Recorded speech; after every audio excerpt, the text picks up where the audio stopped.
Well, good afternoon. Yes, good afternoon, Excellencies, directors, ladies and gentlemen. It's a bit odd for me speaking to you because I cannot see you, but I do see my fellow panelists. But very warm welcome to all of you, and a special welcome, of course, to our guest speakers who will enlighten us.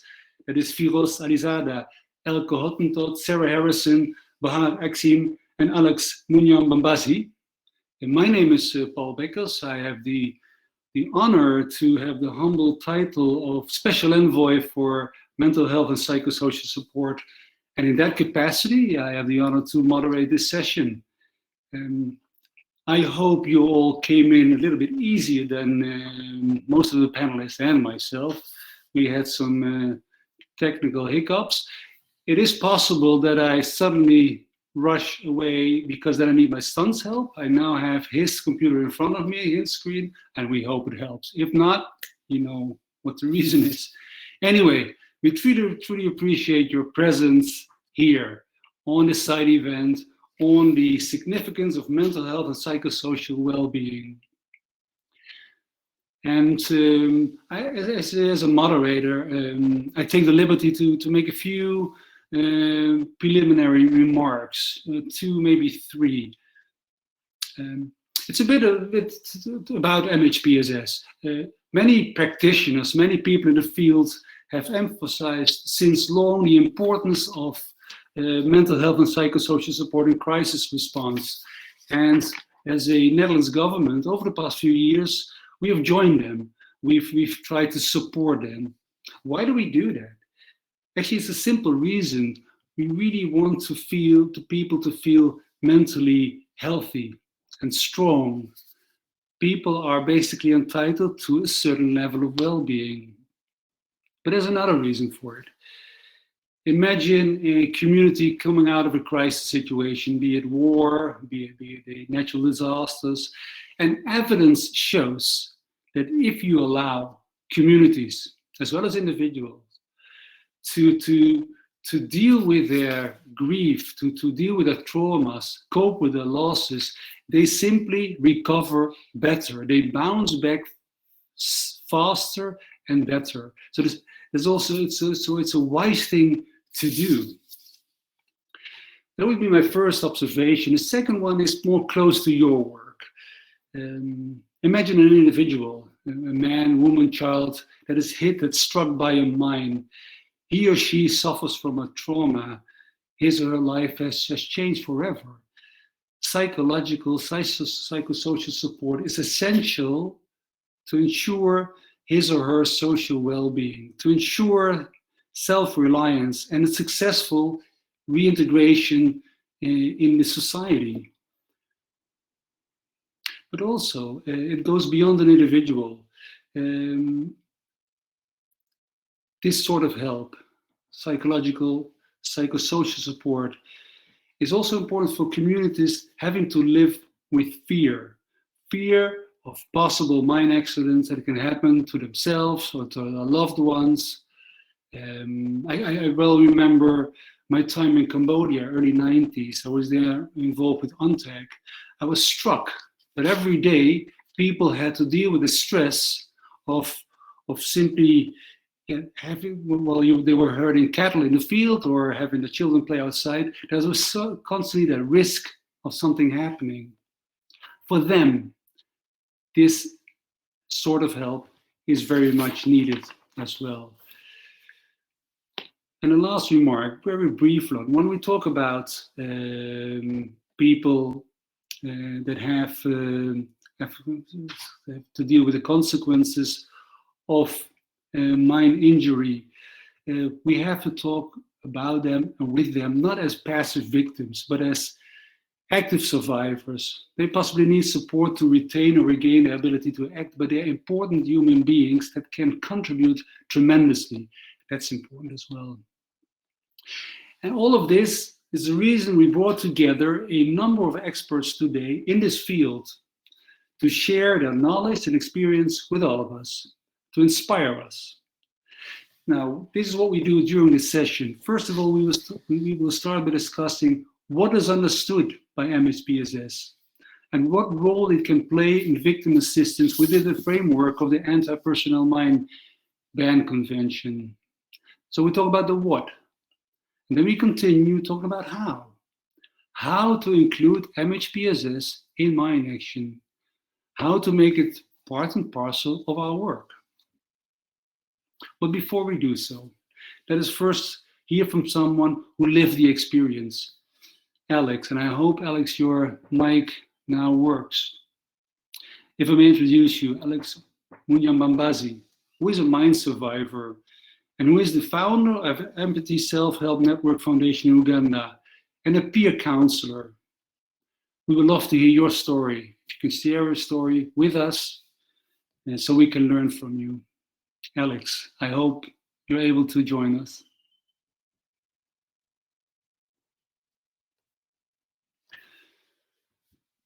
Okay, technicians, is Alex able to join us?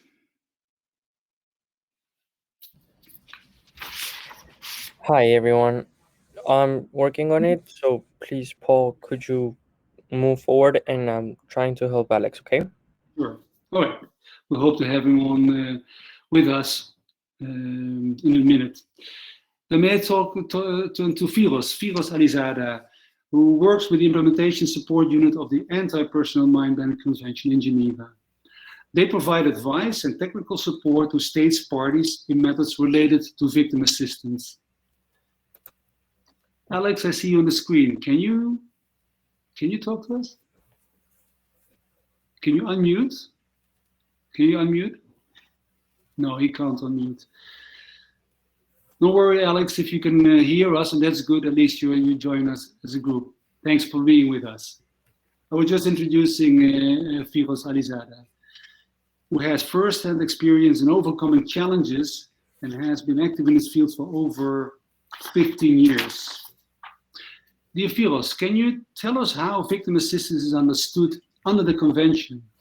And how does it connect with the Convention on the Rights of Persons with Disabilities? So basically 2 questions. Please inform us about how victim assistance is understood under the Convention. And secondly, how does it connect with the CRPD? Please, Firos, the floor is yours. Thank you very much, Paul. Let me also thank the Netherlands for holding this important side event. I assume most of the participants today are well familiar. While the Anti-Personnel Mine Ban Convention's core aim is to prevent any harm in casualties, one of the key 4 objectives of the convention is also to make sure mine victims participate in their society and have equal access to services and opportunities on equal basis with others. And this commitment, this obligation is defined under Article 6 of the 6.3 of the Convention.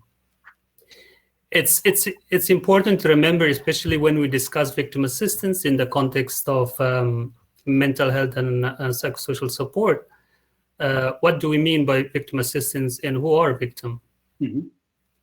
A victim is defined as those who either individually or collectively have suffered physical or psychological injury, economic loss, or substantial impairment of their fundamental rights through acts or omission related to mine utilization. So when we refer to the term victim, we refer to the individual directly affected as well as the affected families and communities. And the term survivor refers to the person injured by mine, including those that acquire impairments, who are also referred to as persons with disabilities, broadly speaking. Victim assistance refers to activities related to data collection, medical care, rehabilitation, psychological support, social and economic inclusion, and laws and policies. These 6 pillars, as you can see on the screen, if you can go to the next slide, please. They require establishment of implementation support mechanisms, such as understanding the needs and challenges, planning, policies, coordination, monitoring, and reporting. They're also requiring providing and delivering tangible services, such as first aid, access to healthcare, rehabilitation, capacity building, employment, access to education, and so on. The Oslo Action Plan of the Convention reinforces the notion of integrated approach and strengthens the application of human rights to victim assistance. In particular, Action 38 of the Oslo Action Plan requires the provision of psychological and psychosocial support, including through peer-to-peer programs and outreach services, which Alex was about to speak about peer-to-peer support. This aspect of victim assistance provides a direct line between victim assistance and mental health. Although the physical wounds caused by mines are often horrific, the psychological and social impacts are also significant. Surviving an accident doesn't necessarily mean one can survive the consequence of an accident. Difficulties in relationships and daily functioning can be considerable. The survivor may face social stigmatization, rejection, unemployment. These negative consequences affect survivors in different ways. They may drop out of school, they may find it difficult to get married, they may no longer be in a position to generate income for their families, some may be abandoned by their families.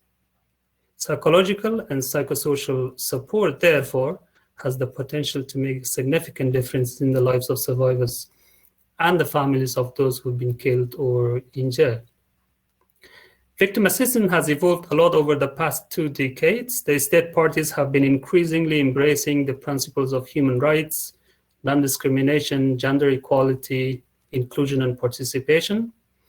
These understandings can be put into practice by taking a holistic development through applying an integrated approach. In this respect, MHPSS is one of the key areas to be further integrated into victim assistance. As for the links between victim assistance and the Convention on the Rights of Persons with Disabilities, or the CRPD, the state parties to the convention have been increasingly aligning victim assistance efforts with the CRPD provisions, with an understanding of the fact that the CRPD guarantees the rights of all persons with disabilities, including the survivors with disabilities. In particular, Action 34 of the Oslo Action Plan requires alignment of victim assistance with the CRPD obligations. Of the 30 state parties to the convention that have reported having a significant number of mine victims and mine survivors, vast majority of them have already ratified the CRPD. Although we are still in the early stage of the implementation of the CRPD in many countries, in the long run, it's expected that the CRPD will ensure the rights of all persons with disability, and it will ensure that their rights will be realized through including the right to access mental health. I think I'd stop here and we'll elaborate some of this further in the discussion. Thank you, Paul.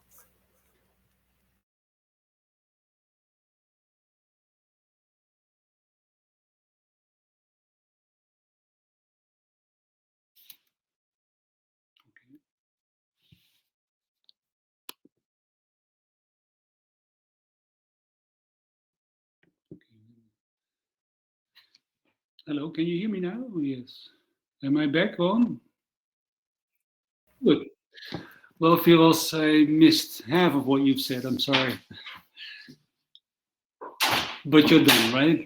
I'm done. Sorry about that. There's maybe a connection. No, that's not your fault. That's actually, well, I won't comment on that. Thanks. We'll hear from you later.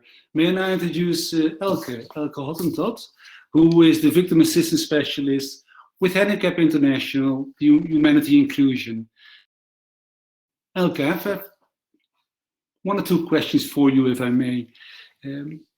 How should victim assistance be implemented?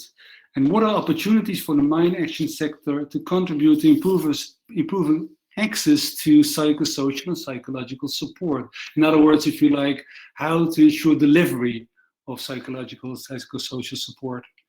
Please enlighten us on that, if you may, Elke. Thank you very much, Paul. Can everybody hear me? Yep. Great. Thanks. Wonderful.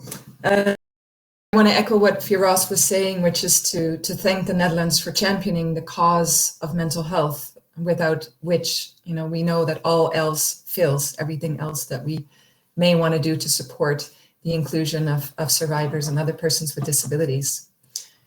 You will all have heard that Firas just referred to the Oslo Action Plan, and this is a document, a roadmap for all states affected by explosive ordnance and for state international cooperation and assistance. Now, the Oslo Action Plan is a plan for the entire state, and while it is clear that the actions on clearance and explosive ordnance risk education need to be carried out by the mine action sector, this clarity is not necessarily there when it comes to victim assistance. And this is because victim assistance stands with one foot in the world of mine action, while the other foot is firmly planted in the many sectors victim assistance is a part of. And Firas mentioned them, and you could see them in the diagram. I'm not sure if Asma can put it back up again, that victim assistance is a part of. So this is health, rehab, MHPSS, and those that facilitate inclusion in work, school, family, and community life.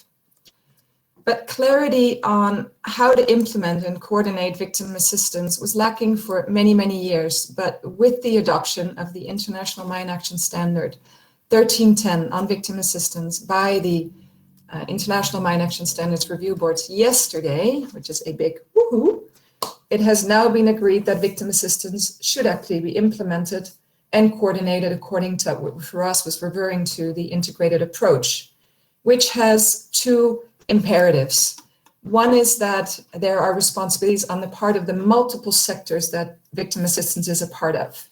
And that could be health, it could be rehab, and the services that are provided by those sectors should be reaching people injured by explosive ordnance survivors and people otherwise impacted by explosive ordnance, like the rest of the population.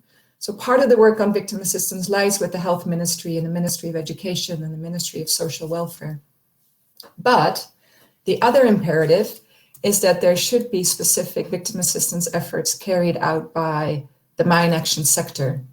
And to say it quite plainly, these efforts lie in 4 different areas. And I'm afraid the diagram that you can see on the screen is a bit too small, but there's 4 core areas of responsibilities which are then further unpacked in the International Mine Action Standard 1310.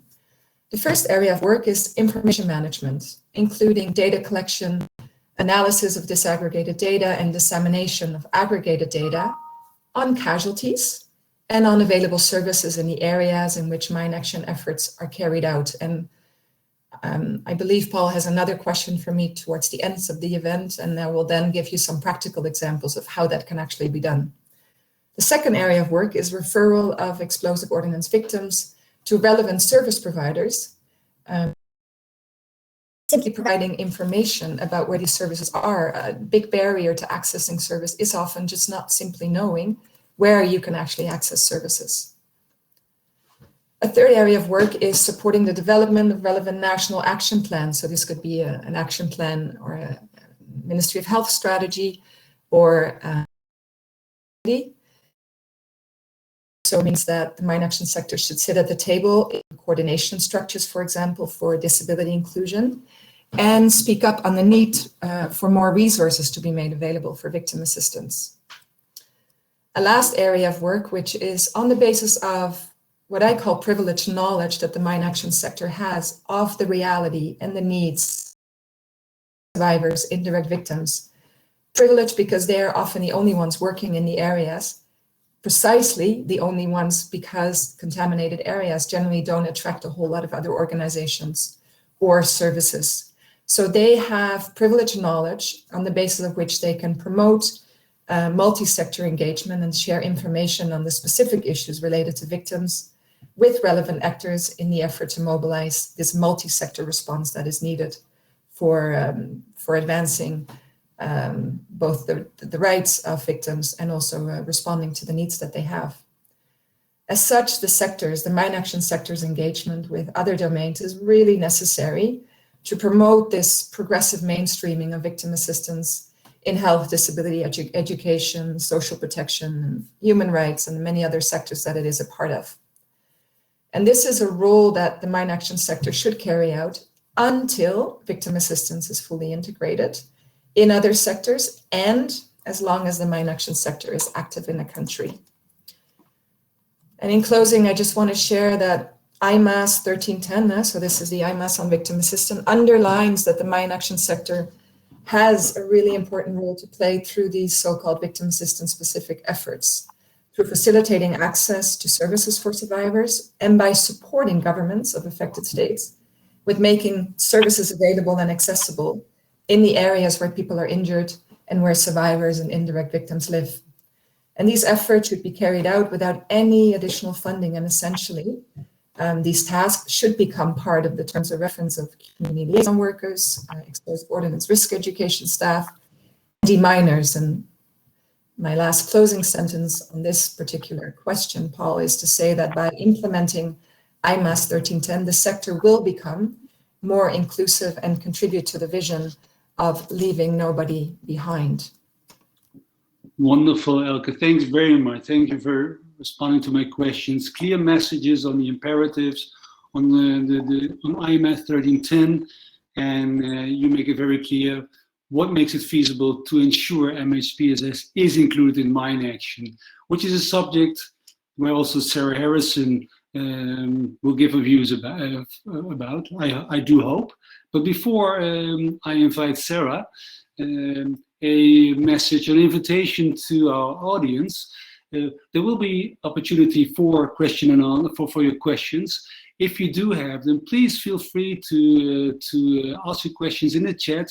We'll come back to them later. Now, dear Sarah, if I may turn to you, you are an MHPSS in Emergencies Technical Advisor for the International Federation of Red Cross and Red Crescent Societies Psychosocial Center.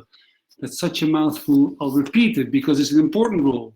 A technical advisor for the International Federation of Red Cross and Red Crescent Societies, the Psychosocial Center. Now, may I ask you the following question?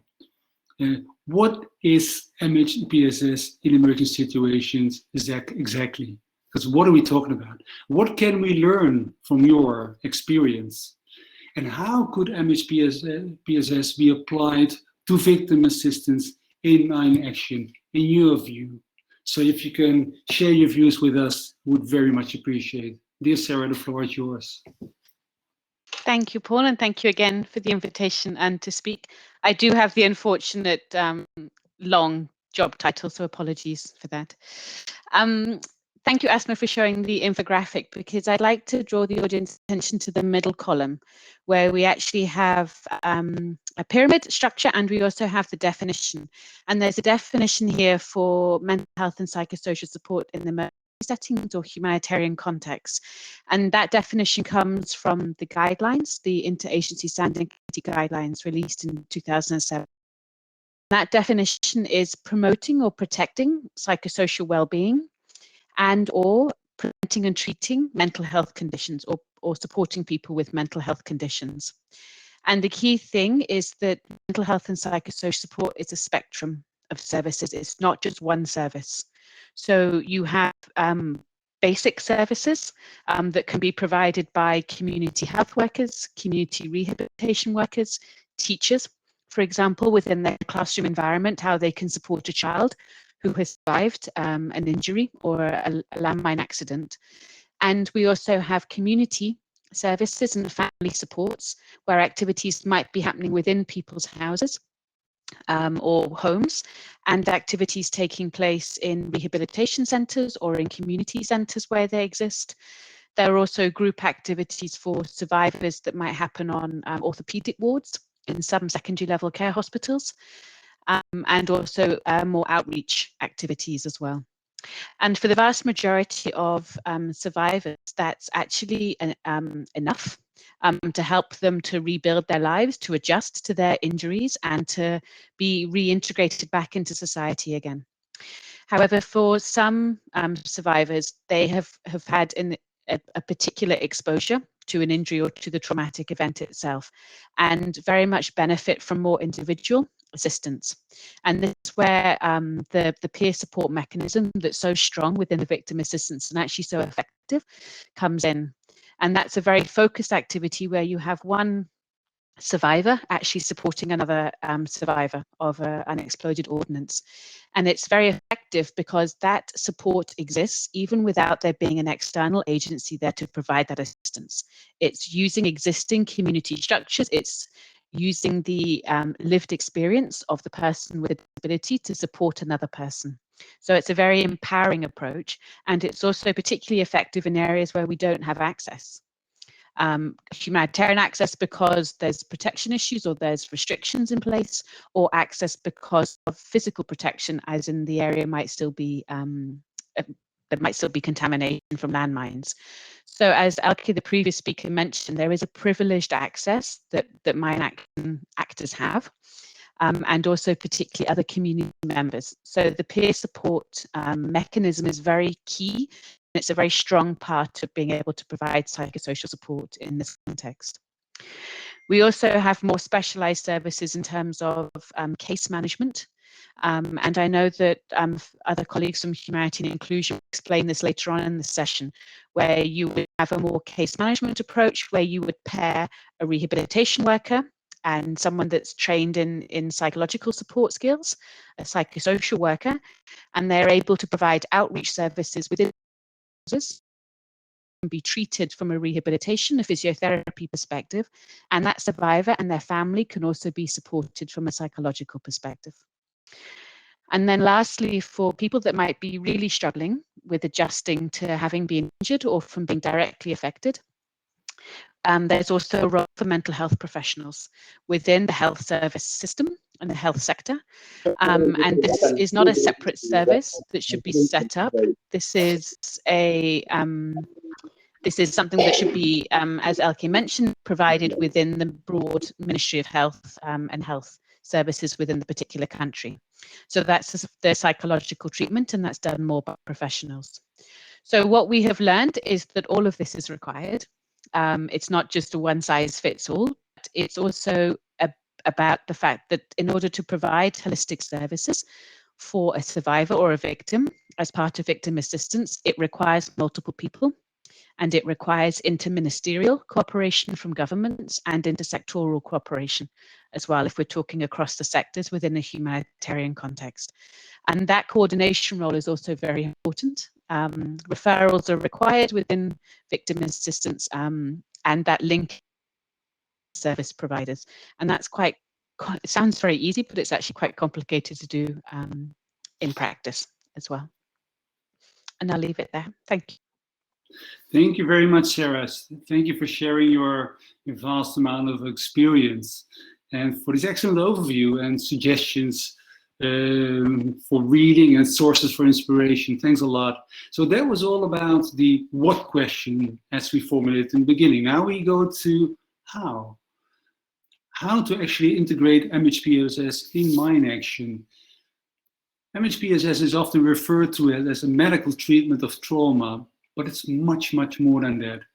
There's a broad range of possible and relatively simple interventions, as we heard actually already from our speakers. And we will explore this a bit further. The main question is, how can mine action partners facilitate access to MHPSS services for mine survivors, for their families and for the communities? And I would first like to turn to Bahar Exim. Welcome, Bahar.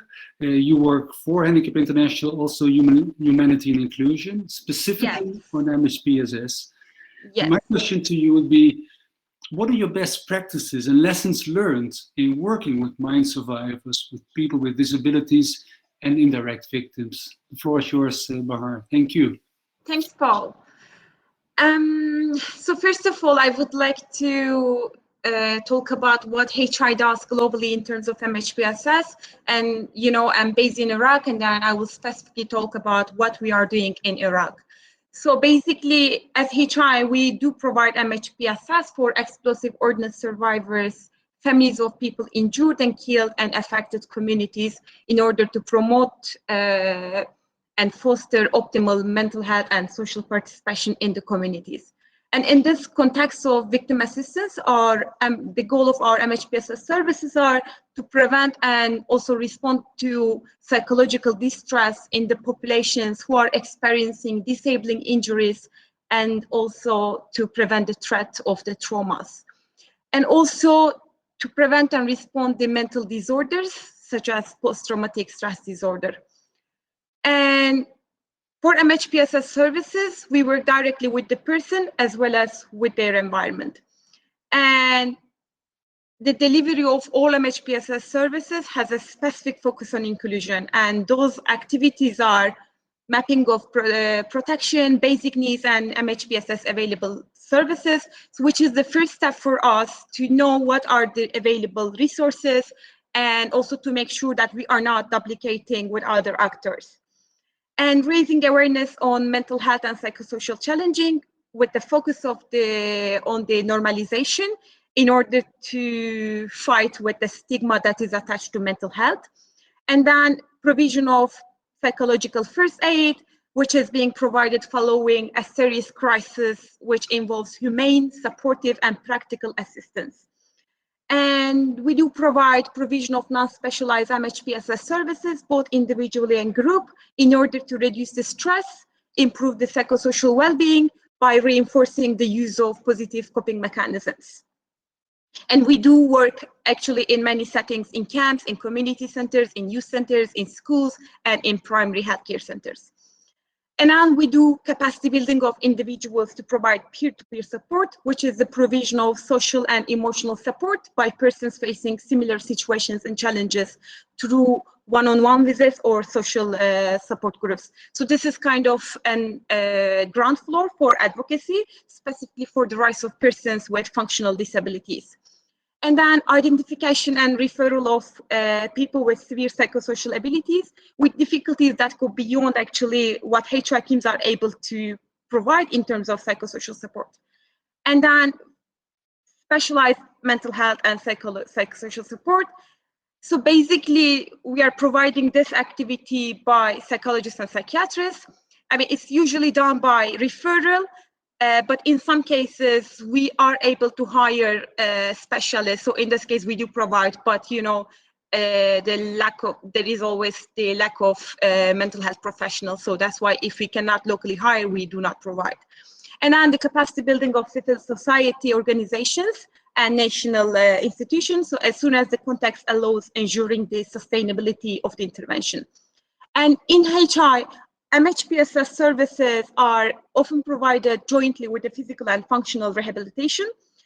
This is innovative integrated MHPSS and rehabilitation approach works on the interaction of the two services, which are functional rehabilitation to improve physical abilities and the provision of assistive devices, which will allow the person to go out, to start joining the social events, and then MHPSS to improve the functional abilities and self-confidence, and also increase adherence to treatment.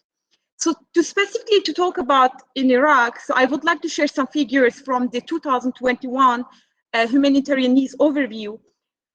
4.1 million people in need were identified, of which 2.4 million people have acute humanitarian needs.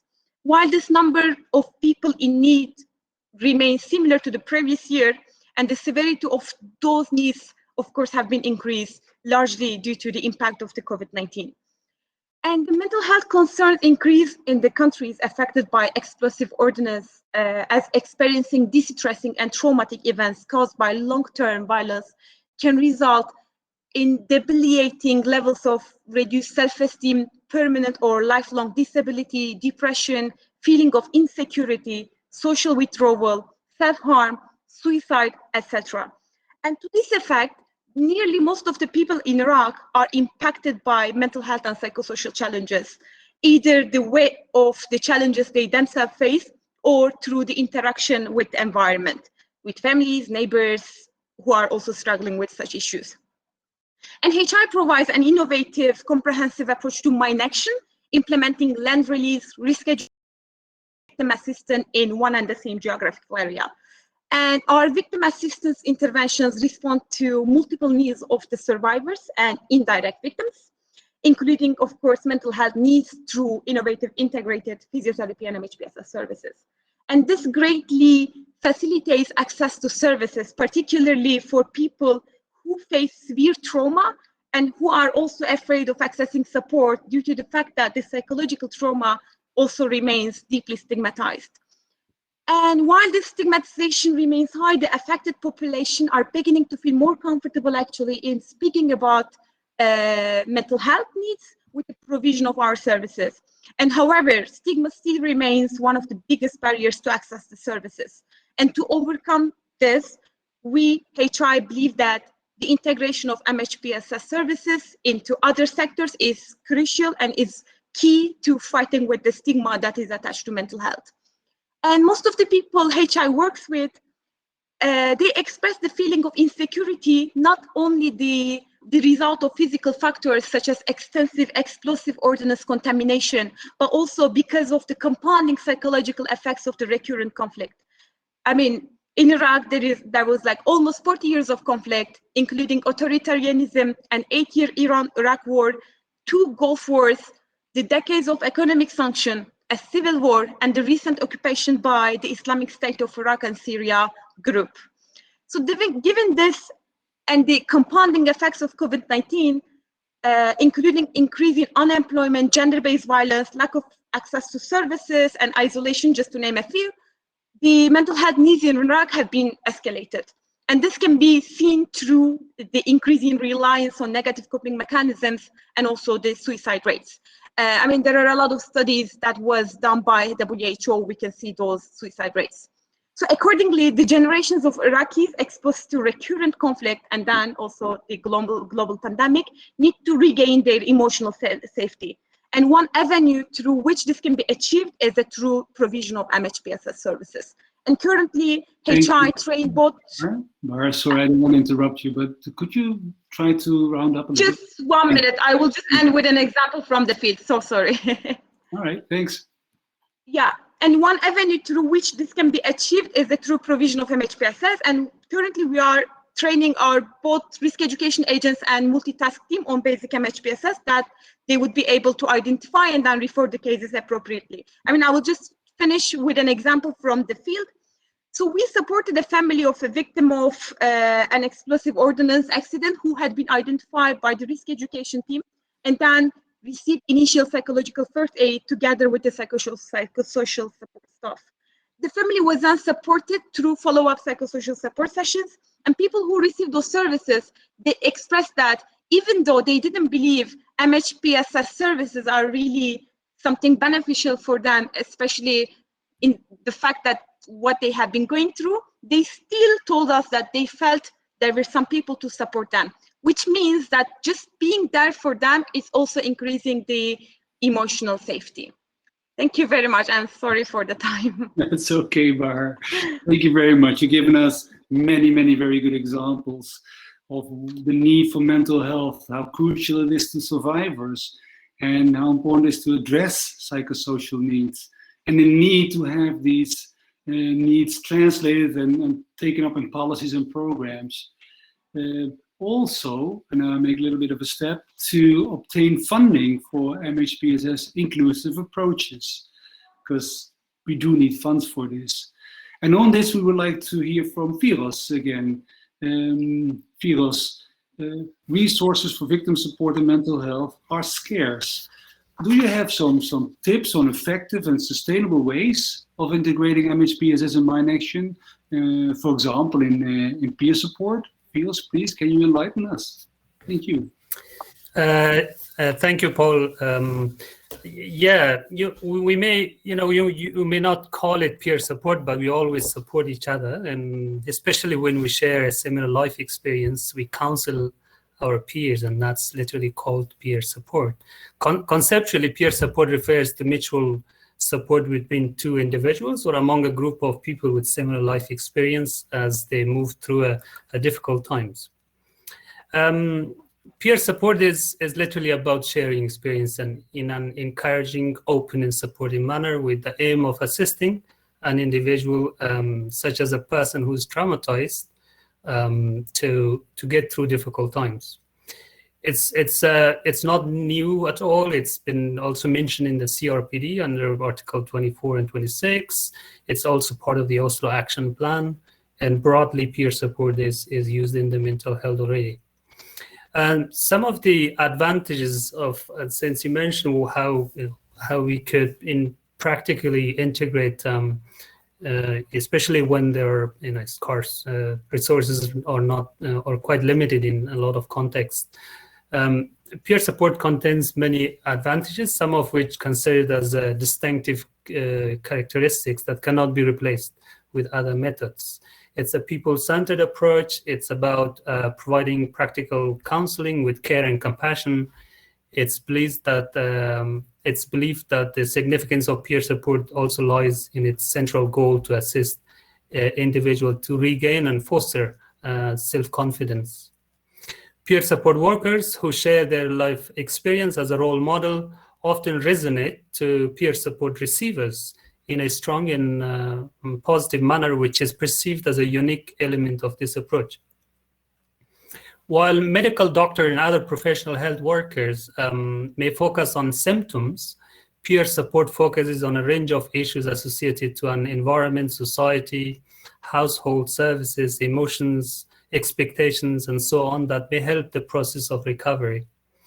Peer support is also seen as a cost-efficient approach in some cases, or in most cases, although there's not enough evidence to prove that. One important aspect of peer support is that it complements the work of professional health workers. It could contribute to the development of broad public health. So it doesn't necessarily clash or meant to replace more professional psychological support. It helps to strengthen social cohesion by creating self-help groups and networks like what Alex is leading in Uganda. Everywhere you find victims, basically, you can also easily develop a peer support network.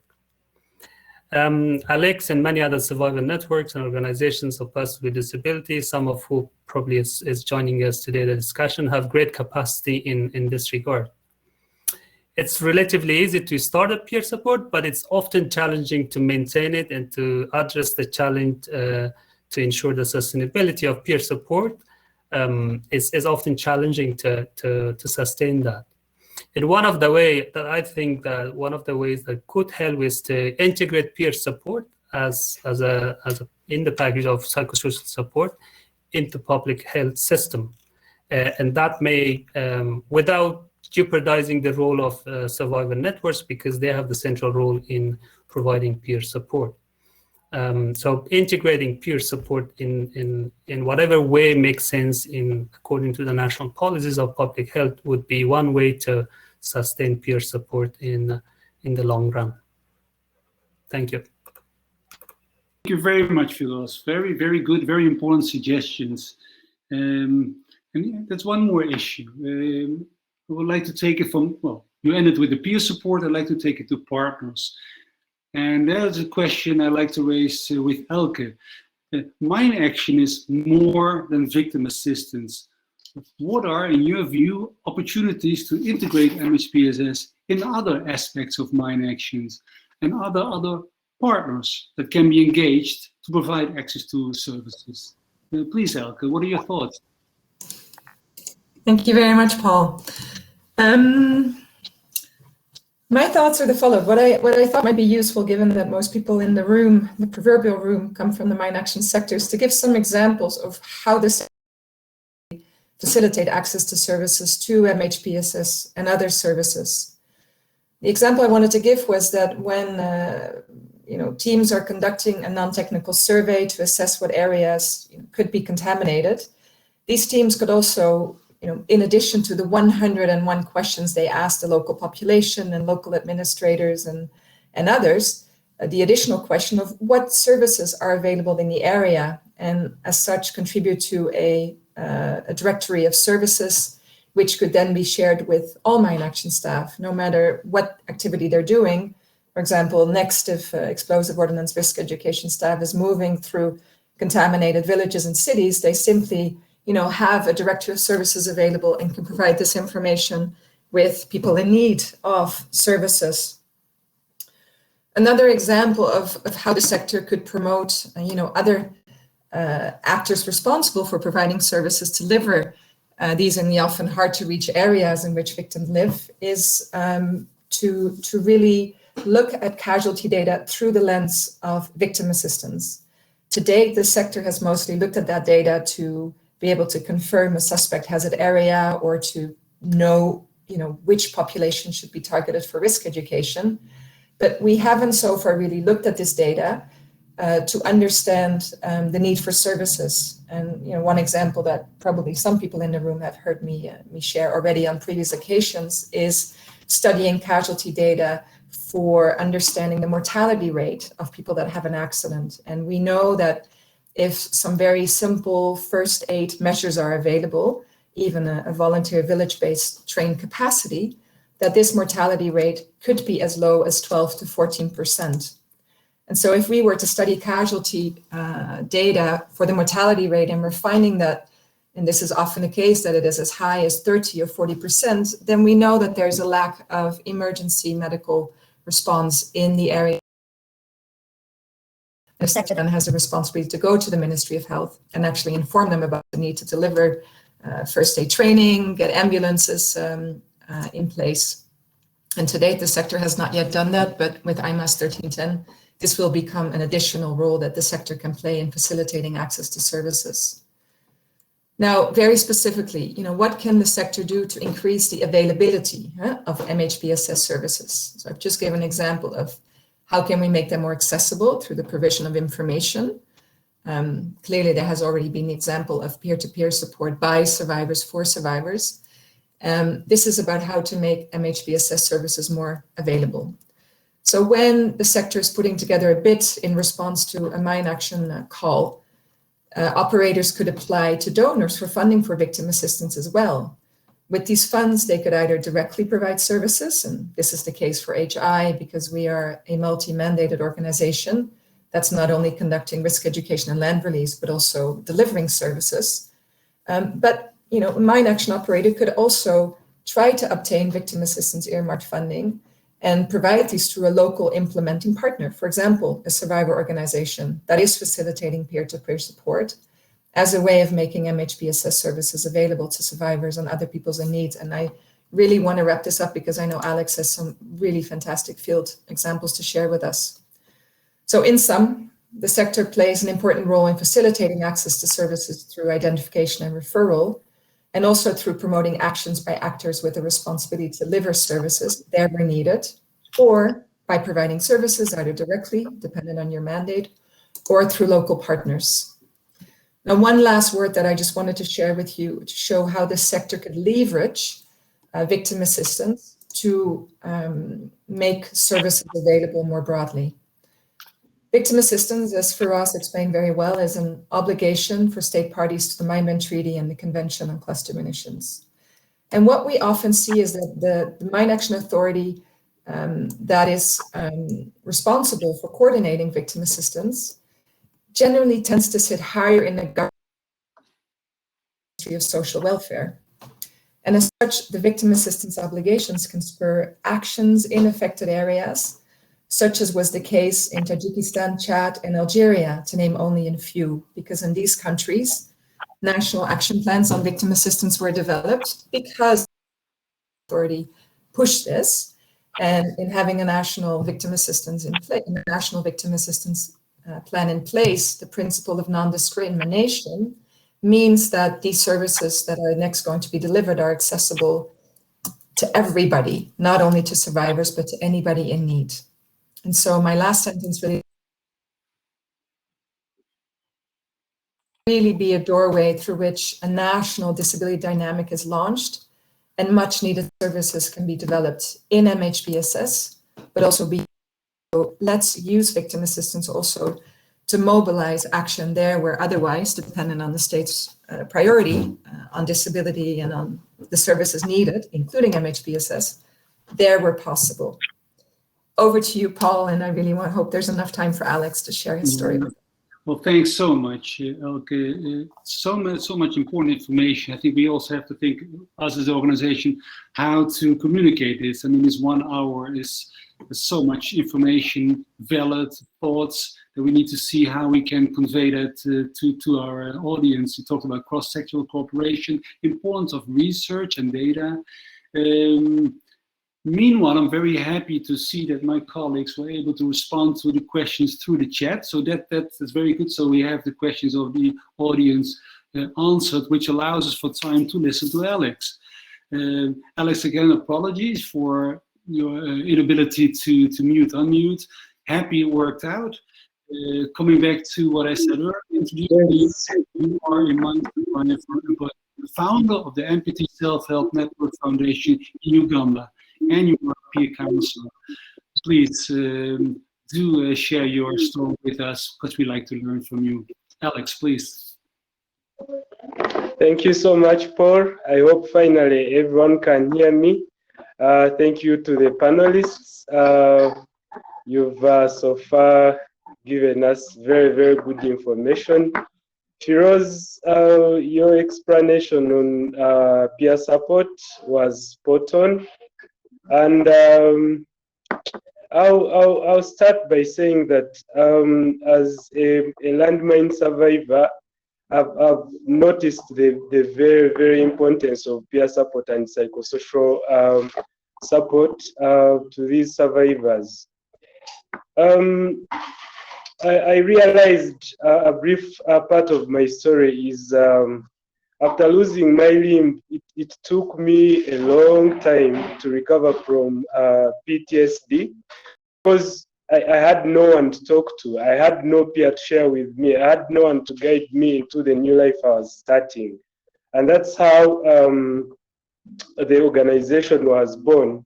And that's how I started realizing that it was very, very important to create groups to meet these other survivors, and we share our experiences and support each other in ways that can help us heal.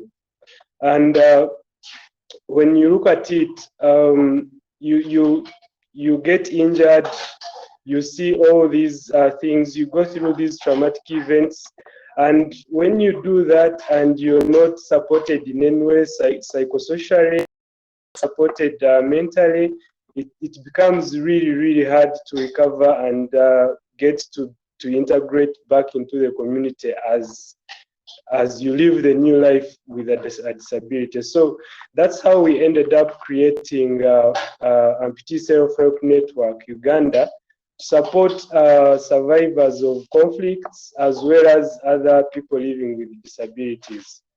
Because one, yes, it is survivors that are mainly affected, but also we learned that their families were contributing on the delayed healing of these survivors.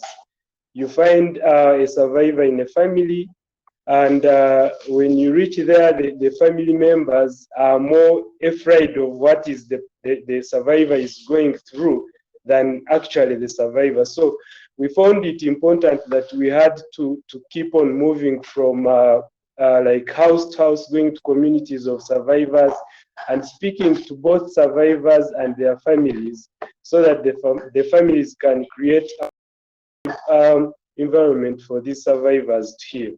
So among other things we do at Amputee Self-Help Network Uganda, we organize peer support camps, because we reached a point and realized that it was very, very hard to meet each survivor on their own.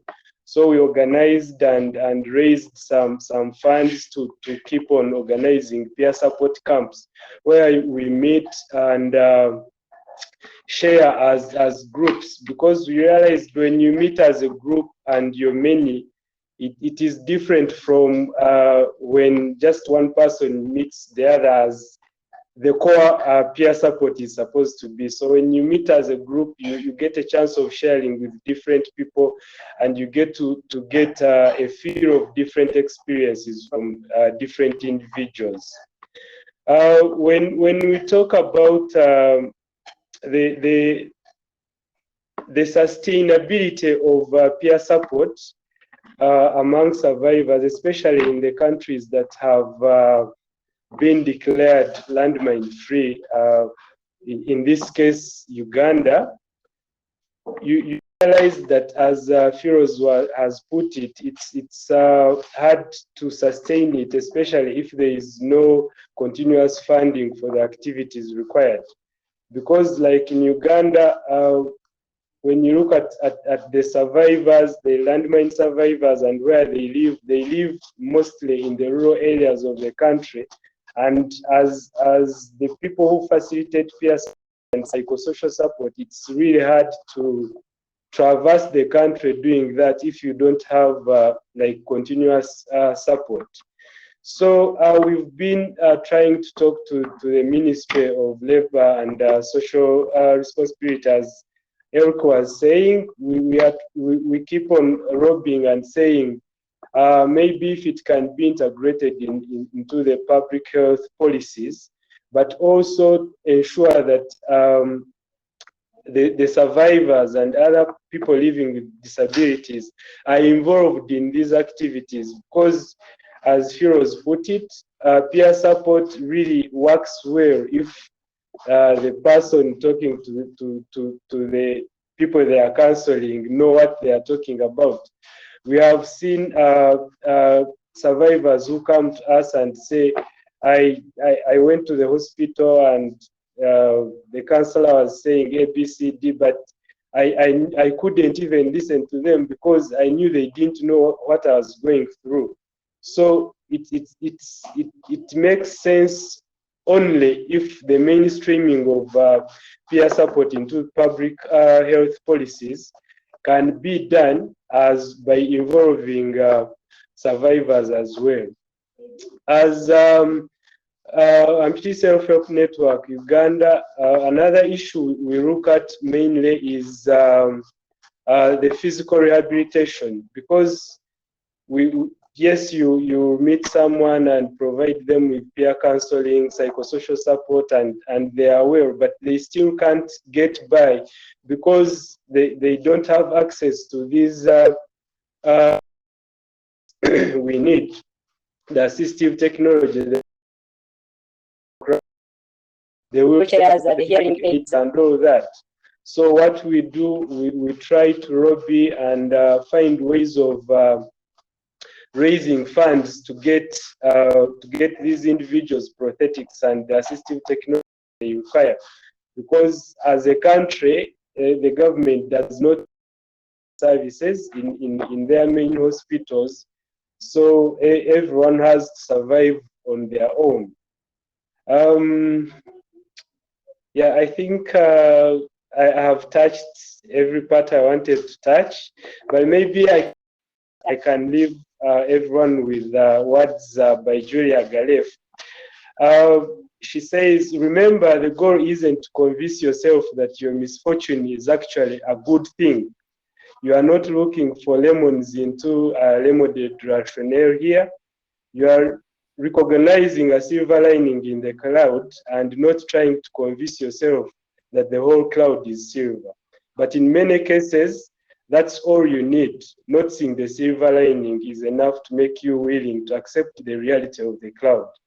So for us as survivors, starting with having a good mental health is a real strong driver to living a productive life in your communities, in life, and competing with the rest of the world as if you never lost a limb, as if you didn't survive this strategy.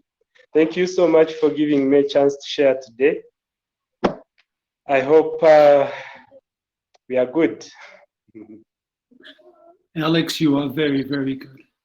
And I'm very glad that we managed to have you in the group after all, because you really shared a very powerful story, and to hear how you ended, which is a philosophical, very, very strong message. And thank you for sharing it. And thank you for being such a powerful example and a very active survivor and supporter to many others. And I think I want to say thank you for that on behalf of actually I'm sure the whole audience, but also the panelists. Thank you for the opportunity. No, seriously, Alex, thank you. Dear Excellencies, Directors, ladies and gentlemen, I think we've come to the end of this session. And let me just very, very briefly wrap up. I think we have heard about the importance of mental health and psychosocial well-being.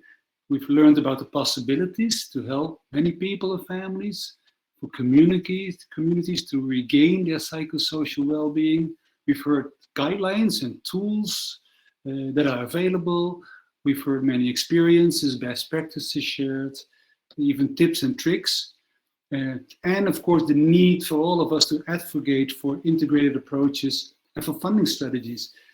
And we will be as the Netherlands, in our capacity of chair, will continue to ask attention for this within the framework, among others, of the APA-BMC. And I hope you will do so in your respective roles and responsibilities. And let us join forces and ensure better and more access to mental health and psychosocial support.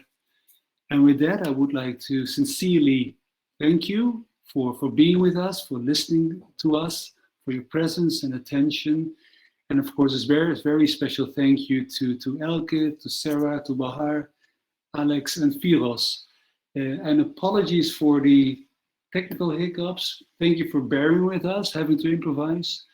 And with that, I wish you well, stay healthy, and best wishes for your work. Goodbye. Thank you.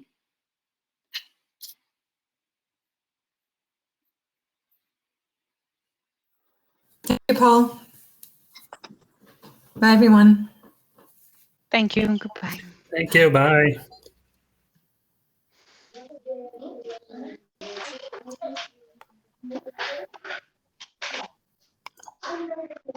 I don't know how to. Bye, Alex.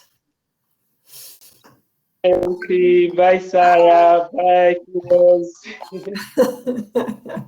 Bye, Alex. Good job. Bye. Well done. Thanks, Thank Asma, you. for putting us all together.